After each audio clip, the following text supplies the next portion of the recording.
وباسط مقام محمود.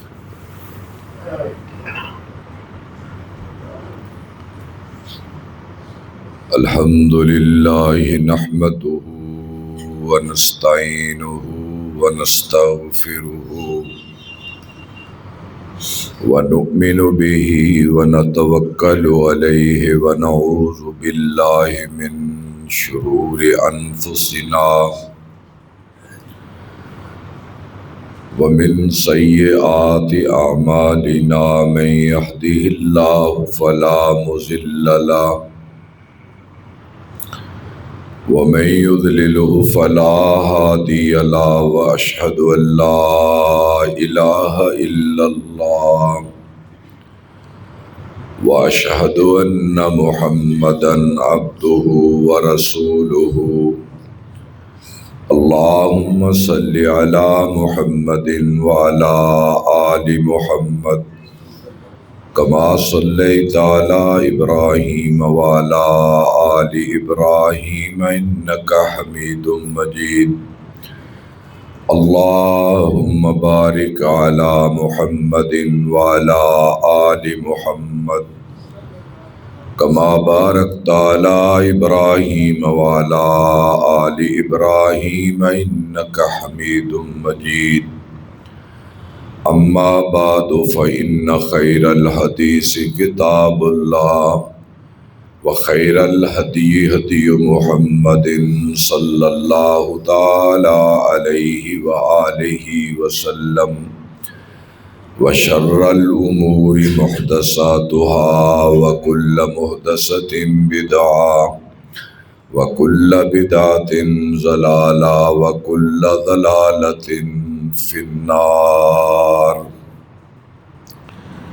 واضرب لهم مثل الرجلين جعلنا لأحدهما جنتين من أعناب وحففناهما بنخل وجعلنا بينهما زرعا كلتا الجنتين آتت أكلها ولم تظلم منه شيئا وفجرنا خلالهما نهرا وكان له ثمر فقال لصاحبه وهو يحاوره أنا أكثر منك مالا وأعز نفرا.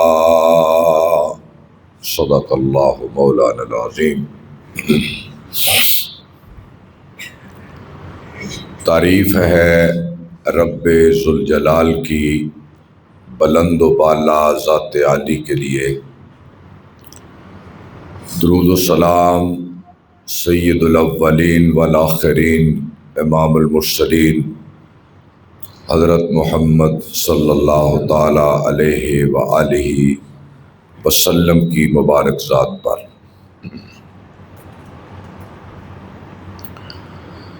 حضرات و حاضرین، اللہ رب العزت نے قرآن مجید فرقان حمید کو رہتی دنیا تک انسانیت کے لیے نصیحت کی کتاب بنا کر اتارا ہے اور رسول اکرم صلی اللہ علیہ وسلم کو نصیحت کرنے والا بنا کر بھیجا ہے اور کہا کہ اس قرآن کے ذریعے آپ انسانیت کو نصیحت کریں. نصیحت کس بات کی؟ کہ اللہ ایک ہے اور وہ سب سے بڑا ہے، ہر چیز کا وہ خالق ہے اور ہر چیز کا وہ مالک ہے، اور وہ مالک یوم الدین بھی ہے. ایک ایسے دن کو لانے والا ہے جو انصاف اور عدل کا دن ہوگا. وہاں ہر انسان کو اس کے اچھے اعمال کی جزا اور برے اعمال کی سزا ملے گی. اور ساتھ انسانیت کو یہ بھی بتا دو کہ یہ دنیا فانی ہے، باقی نہیں ہے، اور اس میں جو بھی آیا ہے اس نے جانا ہے، اور پھر ان کو واقعات سناؤ نافرمان قوموں کے، جنہوں نے دنیا میں اللہ کی نافرمانی کی، اللہ تعالیٰ نے پھر انہیں کیسے پکڑا اور اپنی پکڑ کے نشان رہتی دنیا تک ان کے باقی رکھے۔ اللہ تعالیٰ نے کفار مکہ کو جب وہ رسول اکرم صلی اللہ علیہ وسلم کی تضحیک، آپ کا مذاق اڑاتے، تو انہیں بار بار کہا گیا کہ دیکھو بھئی، تم سے پہلے بھی قوموں کی طرف رسول آئے، جب انہوں نے اپنے رویے تم جیسے کیے تو فکیف کان عذابی ونذر، تو پھر دیکھو میں نے ان کو کیسے پکڑا۔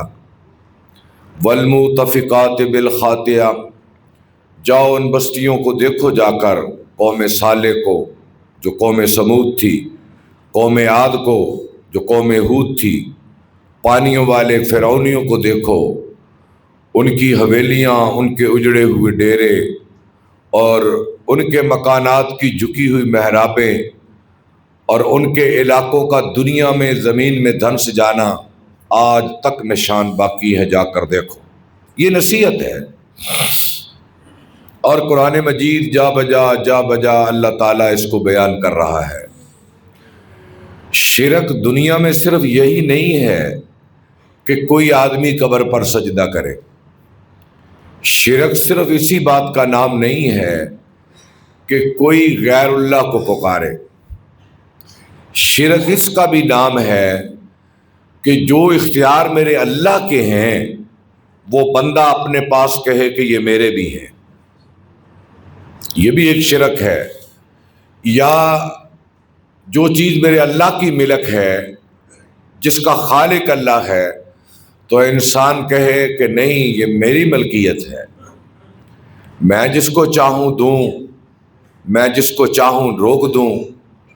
تو فرعون اسی قسم کا خدا بنا بیٹھا تھا، وہ ایسا خدا نہیں تھا کہتا تھا کہ وہ آسمان والا بھی خدا ہے تو میں بھی وہ اللہ کی ٹکر میں نہیں بنا ہوا تھا، مانتا وہ بھی تھا کہ آخر اللہ ہے، لیکن وہ کہتا تھا کہ اگر اس کے پاس بھی اختیار ہیں تو میرے پاس بھی کچھ اختیار ہیں، میں جس کو چاہوں حلال کو حرام کر دوں، حرام کو حلال کر دوں، اور ملک میں میرا امر، حکومت میں میرا حکم چلے گا اور کسی کا نہیں۔ کیونکہ اسلام میں یہ تصور ہے کہ سپرمیسی اللہ کے ہاتھ میں ہے، حاکمیت اعلیٰ، حاکمیت اعلیٰ وہ اللہ کے پاس ہے۔ باقی دنیا میں یہ جو تھوڑے تھوڑے اختیار ہیں یہ اللہ نے خود بانٹے ہیں، اور کہا ہے کہ ان اختیارات کو میری اطاعت کے دائرے میں رہ کر تم استعمال کر سکتے ہو، نہیں ظلم کا دروازہ اگر کھولو گے تو میں اسے اپنا مقابلہ سمجھوں گا۔ اور ظلم نام ہے اس بات کا کہ عدل کا جو مقابل لفظ وہ ظلم ہے۔ عدل، عدل کا معنی ہے انصاف، جو جس کا بنتا ہے اس کو مل جائے، یہ کیا ہے؟ عدل۔ جو جس کا نہیں وہ چھین لے، یہ کیا ہے؟ ظلم۔ جو جس کا نہیں ہے وہ اس پہ قبضہ جما لے یا دعوے دار بن جائے کہ یہ میرا ہے، یہ ظلم ہے۔ جو اختیار میرے اللہ، آپ نے وہ تیسرے پارے میں واقعہ کئی بار سنا ہے کہ ابراہیم علیہ السلام نے نمرود سے کہا کہ جیسے قرآن کہتا ہے الم تر الی الذی حاج ابراہیم فی ربہ ان آتاہ اللہ الملک اذ قال ابراہیم ربی الذی یحیی و یمیت۔ ابراہیم علیہ السلام نے اس سے کہا بھئی میرا رب تو وہ ہے جو زندہ بھی کرتا ہے اور موت بھی دیتا ہے۔ تو آگے سے اس نے کیا کہا تھا نمرود نے؟ قال انا احیی و امیت، یہ کام تو میں بھی کر لیتا ہوں، جس کو چاہوں مار دوں، جس کو چاہوں زندہ کر دوں، یہ کام تو میں بھی کر سکتا ہوں۔ اس نے کیا کیا کہ ایک بے گناہ کو پھانسی چڑھا دیا اور ایک گناہ گار جو پھانسی کا منتظر تھا اسے چھوڑ دیا. اس نے کہا دیکھا میرے ہاتھ میں موت ہے نا کہ میں جس کو چاہوں سولی کے پھندے پہ چڑھا دوں اور جس کو چاہوں سولی کے پھندے سے اتار دوں. حالانکہ وہ سمجھا نہیں کہ ابراہیم علیہ السلام کہنا کیا چاہتے ہیں. اور قرآن آگے جا کر کہتا نا فبہت الذی کفر، مت ماری گئی کافر کی، اس کی مت ماری گئی تھی. ابراہیم علیہ السلام کا کہنے کا مقصود تو یہ تھا کہ یہ موت اور حیات اس کا پورا اختیار میرے اللہ کے پاس ہے. اگر کوئی وہ اس معنی میں خدا بن بیٹھا کہ میں جس کو چاہوں پھانسی پہ چڑھا دوں، جس کو چاہوں نہ اس کو بری کر دوں. آج بھی اگر کوئی شخص خدا کے اختیار کو کسی بھی الٹ معنی میں، کسی بھی معنی میں خود استعمال کرنے کی کوشش کرے تو وہ بھی کفر ہے اور شرک ہے. مثلا مجھے ایک آدمی نے بات بتائی، اچھا یہ مذاق نہیں کر رہا بلکہ میرے سگے بھائی نے بتائی. وہ کہنے لگا اتفاق سے ہم ننکانہ صاحب گئے، وہ بھینسوں کا کام کرتا ہے. ادھر ایک پیر صاحب بڑے مشہور تھے، لوگ ان کے پاس جاتے تھے کہ اولاد نہیں ہوتی تو وہ تویز دیتے یا دم درود کرتے یا جو بھی کوئی اپنا کام چلاتے. کہتے ہم بیٹھے ہوئے تھے، ایک آدمی نے کہا جی بیٹا نہیں ہے. انہوں نے کچھ کر کے نا انہیں کہا بھائی لو جاؤ تو بیٹے کا نام عبدالستار رکھ دینا. بیٹے کا نام یعنی یہ کنفرم بیٹا ہے اور نام بھی یہ لے جاؤ. یہ اس معنی میں کلمہ کفر ہے، یہ کلمہ کفر ہے کہ میرے پاس کوئی آدمی آ جائے مولانا بیٹیاں ہی ہیں بیٹا کوئی نہیں، تو میں اسے کہوں کہ جاؤ انشاءاللہ بھی بیچ میں نہ ڈالوں، بیٹا ہوگا اور نام عبدالستار رکھ لینا. یہ وہی معنی ہے، کلمہ کفر ہے یہ کہ اوپر تو اختیار اللہ کا یہب لمن یشاء اناسا ویہب لمن یشاء الذکور، کہ جس کو چاہوں بیٹے دوں، جس کو چاہوں بیٹیاں دوں، جس کو چاہوں ملا کر دوں، یہ میرا اختیار ہے. اگر کوئی بندہ بھی اس اختیار سے بات کرے تو کلمہ کفر ہوگا. مثال کے طور پہ میرے پاس آئے کو بارش نہیں ہوتی، میں کہوں آج رات ہو جائے گی، گھبراؤ نہ، تو میں نے کلمہ کفر کہا ہے کہ اللہ کے اختیار میں نے مداخلت کی ہے. اور آج ہم یہ جو میں نے سورہ کہف کی آیات پڑھی ہے اس میں جا کر تفصیل ہوگی. تو قرآن ایک نصیحت ہے اور اللہ تعالیٰ کبھی مثال دے کر قرآن میں نصیحت کو بیان کرتا ہے، مثال دے کر، اور کبھی پچھلی قوموں میں لوگوں کے رویوں کی مثال دے کر اللہ مسلمانوں کو یا انسانیت کو سمجھاتا ہے کہ اے لوگوں پہلے زمانے میں کسی نے ایسے کیا اچھا کام تو ہم نے اسے برکتیں دے دی، کسی نے اس طرح برا کام کیا ہم نے اس سے سب کو چھین لیا، اس کی دنیا بھی توڑ دی، اس کی آخرت بھی برباد کر. یہ واقعات ہیں، ان لوگوں کو سناؤ تاکہ لوگ پلٹیں اللہ کی طرف اور سمجھے خدا اور بندے کا فرق، سمجھے عابد اور معبود کا فرق، سمجھے ساجد اور مسجود کا فرق، سمجھے حامد اور محمود کا فرق، سمجھے خدا اور بندے کا فرق، سمجھے آقا اور غلام کا فرق. یہ مثالیں، یہ سورہ کہف ہے. میں نے اس کا ترجمہ آپ کو نہیں سنایا، جو آیات پڑھی اس سے شروع کرتے ہیں، پھر اس رکوع کے اندر ہمیں سمجھ آ جائے گی کہ میرا مدعا کیا ہے، اللہ ہمیں سمجھانا کیا چاہتا ہے. اللہ رب العزت فرماتے ہیں وَاضْرِبْ لَهُمْ مَثَلَ الرَّجُلَيْنِ، کہ اے میرے حبیب ان کے سامنے دو آدمیوں کی مثال بیان کرو کہ وہ دو تھے کسی زمانے میں. پہلے کی بات ہے نا، اللہ چن چن کے واقعات نکال کر نصیحت کے طور پہ امت محمد کے لیے نکال رہا ہے صلی اللہ علیہ وسلم. دو آدمیوں کا تذکرہ کرو. جعلنا لأحدہما جنتین، ایک ان میں وہ تھا جسے ہم نے دو باغ دیے،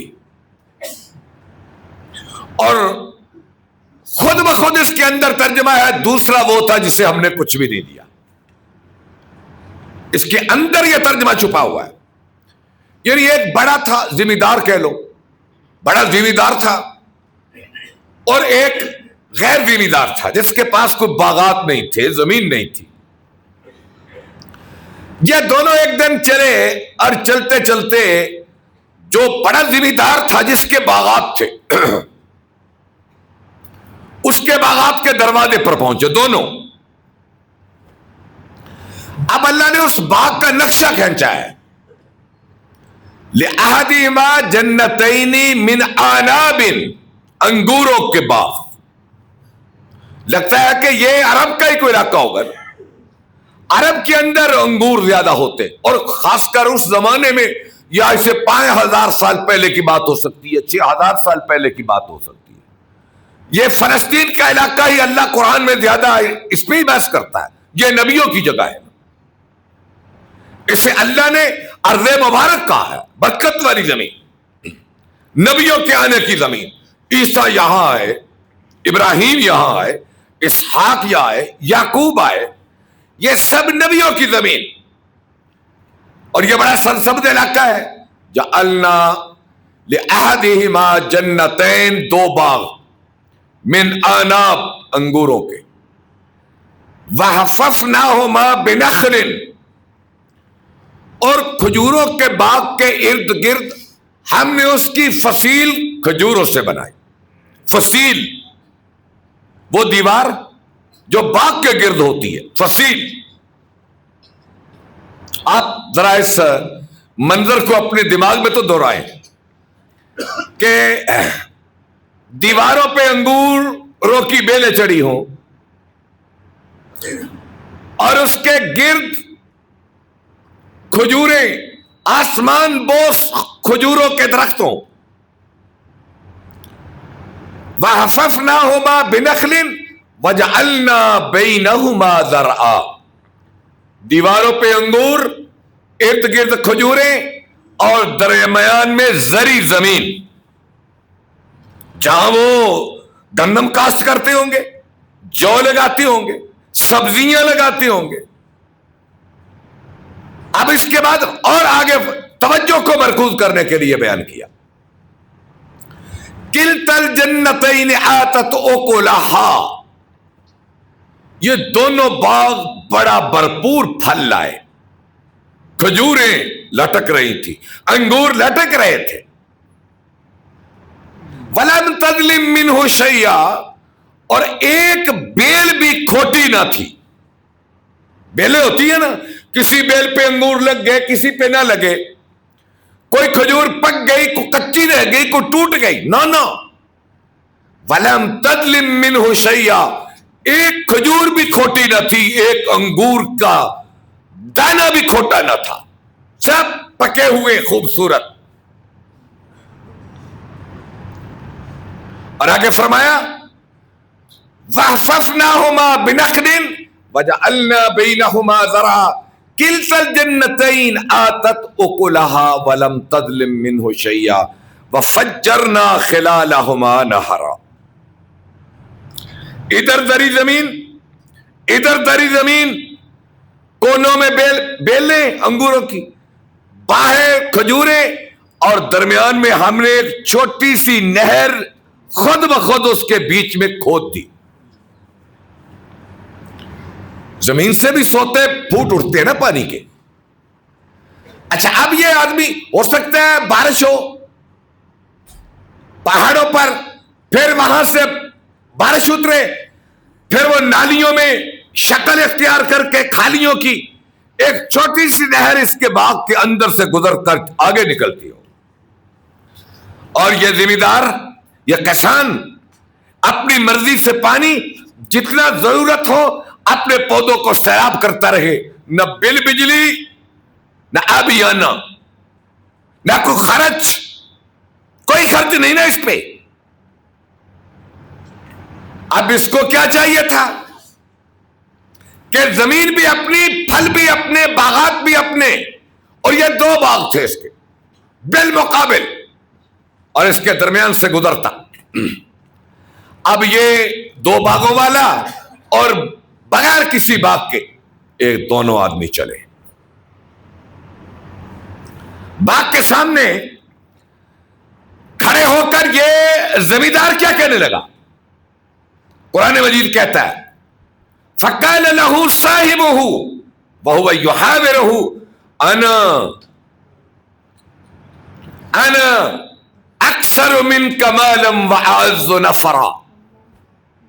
اس غریب آدمی سے کندھے پہ ہاتھ رکھ کے، انا میں، اکثر منک مالا واعز نفرا، میرے پاس تجھ سے پیسے بھی زیادہ ہیں اور میرا جتھا بھی بڑا مضبوط ہے، میرا خاندان، میرے بیٹے، میرے بھائی، وہ بھی بڑی مضبوط جماعت ہے، اور میرے پاس باغ بھی دیکھو، انگور بھی دیکھو، کھجورے بھی دیکھو، زمین بھی دیکھو، نہر بھی دیکھو، میں کتنا بڑا ہوں۔ اچھا یہ جو میں ہے نا، میں، ہائے ہائے، یہ جس نے بھی کہا نا آنا آنا آنا آنا، میں، اللہ نے پھر اس کی میں نکالی ہے۔ قرآن پڑھ کر دیکھو،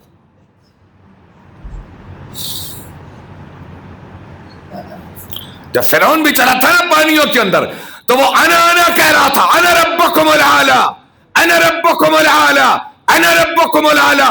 جو ہی پانیوں کے اندر گیا، ڈوبنے لگا، تو کیا کہنا؟ آمنت باللہ، میں گئی، انا اکثر منک مالا واعز نفرا، بھئی میرا جتھا بھی بڑا ہے، میرے پاس پیسے بھی زیادہ ہے۔ آگے قرآن کیا کہتا ہے؟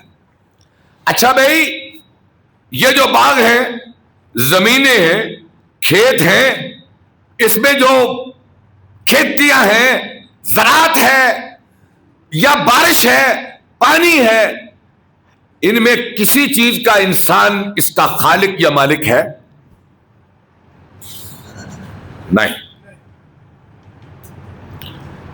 نہ انسان پانی کا خالق ہے، نہ اس کا مالک ہے، نہ پھل پھول لانے کا خالق ہے، نہ اس کا مالک ہے۔ اور بھئی اگر مالک ہوتا ہے انسان تو قید سالیاں کیوں ہوتی؟ پھر قحط کیوں آتے؟ اور نماز استسقاء کیوں بنتی؟ بھئی بارش نہیں ہوتی، صدر پاکستان وہ اپیل کرتا ہے لوگوں سے کہ اللہ سے دعا کرو اور نماز استسقاء پڑھو۔ اچھا بھی کبھی بھی آپ نے سنا جتنا بھی بڑا مشرک ہو، بارش نہ ہو تو کسی قبر والے سے کہے جا کر یہ بارش تو برسات ہو؟ کبھی کہا کسی نے؟ نہیں۔ قرآن مجید اس عنوان کو بیان کرتا ہے، اے میرے حبیب وَلَئِن سَأَلْتَهُمْ، اگر مکے کے کافروں سے تو پوچھے کہ بارش کون اتارتا ہے، تو یہ کہیں گے کہ وہ اللہ ہی اتارتا ہے۔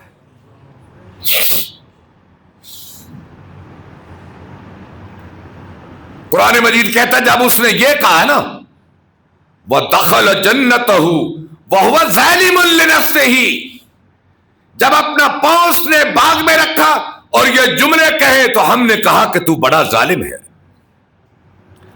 تو ظلم کیا ہوا کہ اس چیز پہ گھمنڈ کرنا جو اس کی ملک نہیں ہے۔ یہ میری اولاد، میری ملکیت نہیں ہے۔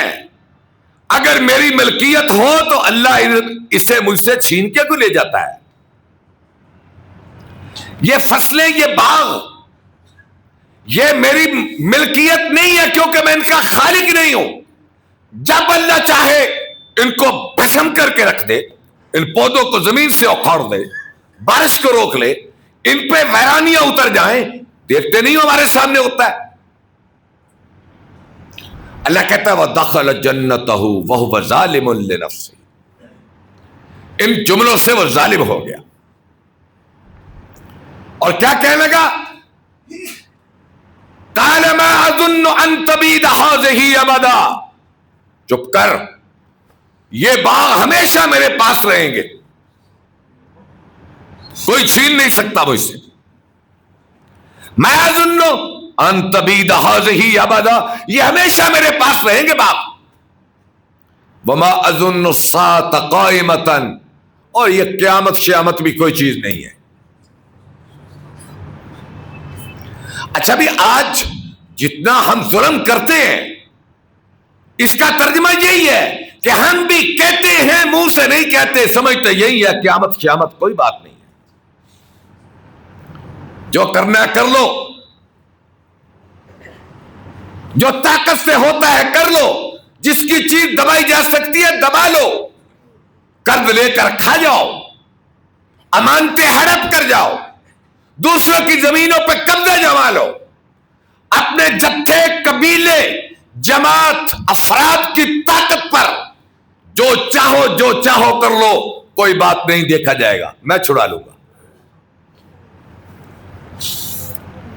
میں چھڑا لوں گا. اچھا چلو آگے کہتا ہے قیامت آ بھی گئی نا، وَلَئِن رُدِدتُّ إِلَىٰ رَبِّي، وَلَئِن رُدِدتُّ إِلَىٰ رَبِّي، اگر چلو قیامت آ بھی گئی نا، میں اللہ کے پاس اٹھ بھی گیا، لَأَجِدَنَّ خَيْرًا مِّنْهَا مُنْقَلَبًا، مجھے اللہ اس سے بہتر دے دے گا کیونکہ میں سید ہوں. اچھا اس نے نہیں کہا، قرآن میں نہیں ہے یہ، یہاں دیکھتے نہیں ہو، ہم حسب کی بنیاد پر کہتے ہیں میں آل رسول سے ہوں، جو جی چاہو کر لوں، میں سادات کی نسل سے ہوں، جو جی چاہو کر لوں، میری نسبت فلاں کی طرف، میری نسبت فلاں کی طرف، میں جو چاہوں کر لوں. یہ بھی کہتا ہے لَأَجِدَنَّ خَيْرًا مِّنْهَا مُنْقَلَبًا، وہاں چلا گیا تو پھر بھی 4 چاند مجھے لگ جائیں گے. اب یہ مومن بولتا ہے، اب یہ مومن بولتا ہے، کہتا ہے قَالَ لَهُ صَاحِبُهُ، اب وہ شکر گزار، نیکوکار، مومن، عاجز، شاکر، حامد، ساجد، عابد، ذاکر، وہ کہتا ہے، کیا کہتا ہے؟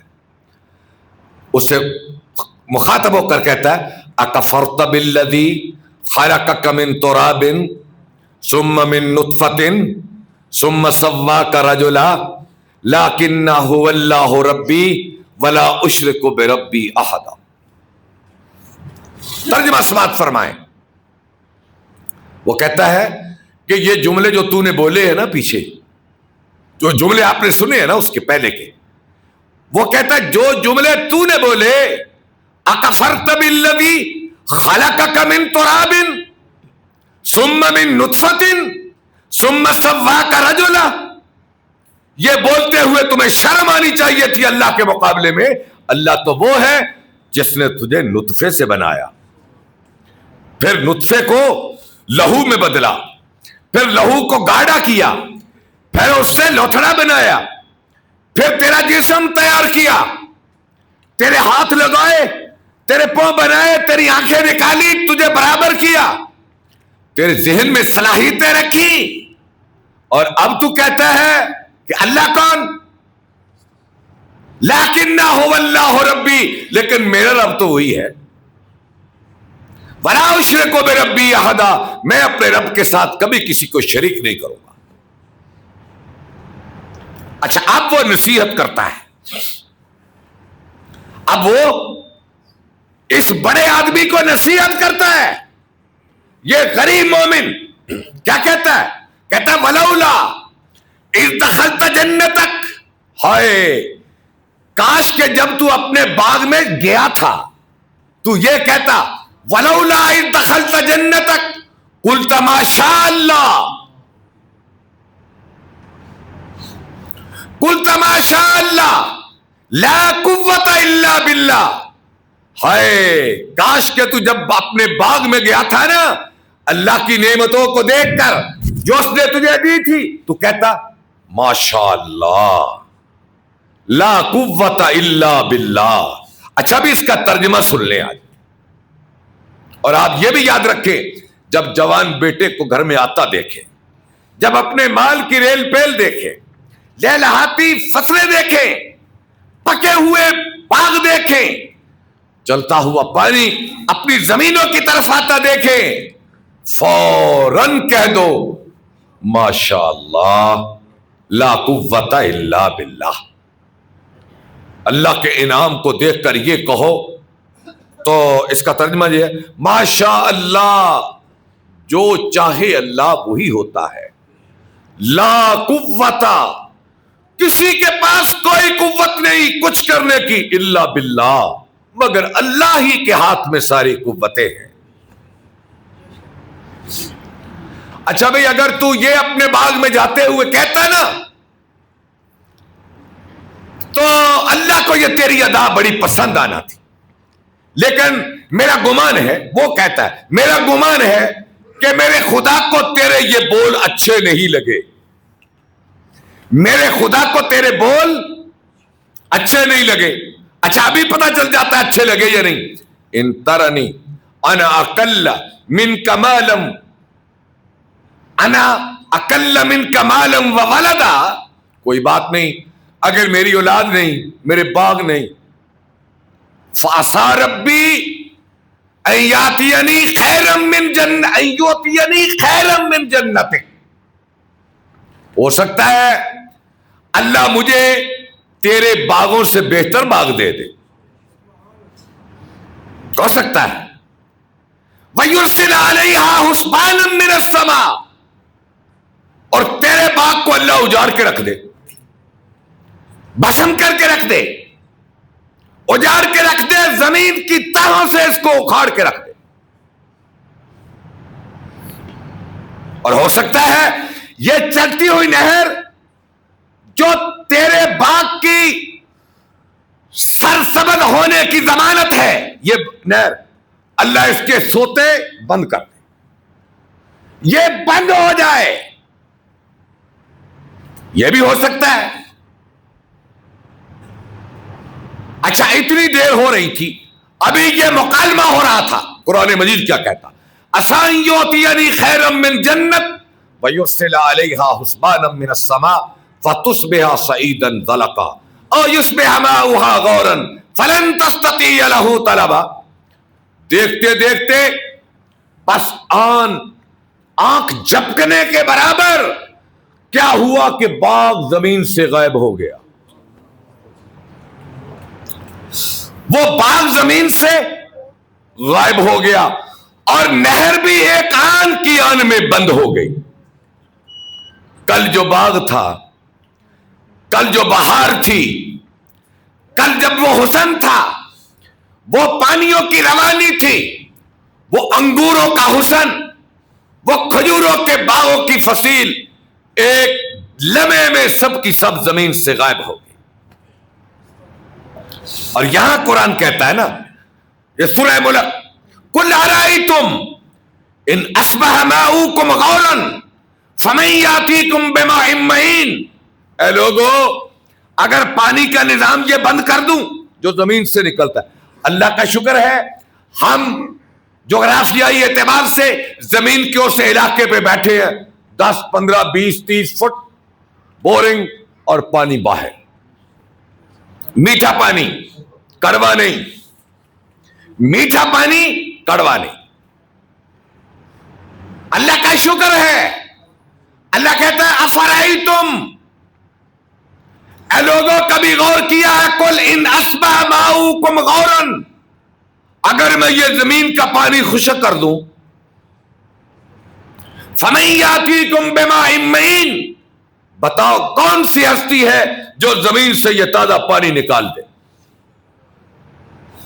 اچھا آپ اس واقعہ سے سبق کیا ہے؟ میرے بھائیوں یہ اللہ کی تقسیم ہے، کسی کو زمینوں کا وارث بنایا، کسی کو بازاروں دکانوں کا وارث بنایا، کسی کو بے وارث رکھا، یہ تقسیم میرے خالق کی ہے۔ لیکن دنیا کے اسباب اگر آ جائے تو ساتھ میں قرآن کہتا ہے فذکر انما انت مذکر، اے میرے حبیب یہ واقعات سنا کر اپنی قوم کو بتاؤ، انہیں سمجھاؤ کہ اپنے فکر و خیال کو ٹھیک کر لیں، رویے درست کر لیں، سوچ ٹھیک کر لیں، نیتیں بہتر کر لیں۔ اللہ تمہاری آنکھ کے جھپکنے کو بھی دیکھ رہا ہے، تمہاری نیتوں کے کھوٹ کو بھی دیکھ رہا ہے۔ تو ایک دم ایک آن نیچے کی اوپر اور اوپر کی نیچے آ سکتی ہے۔ اللہ سے ہمیشہ یہ جملے کے ساتھ دیا کریں، ماشاء اللہ لا قوت الا باللہ، وآخر دعوانا ان الحمد للہ رب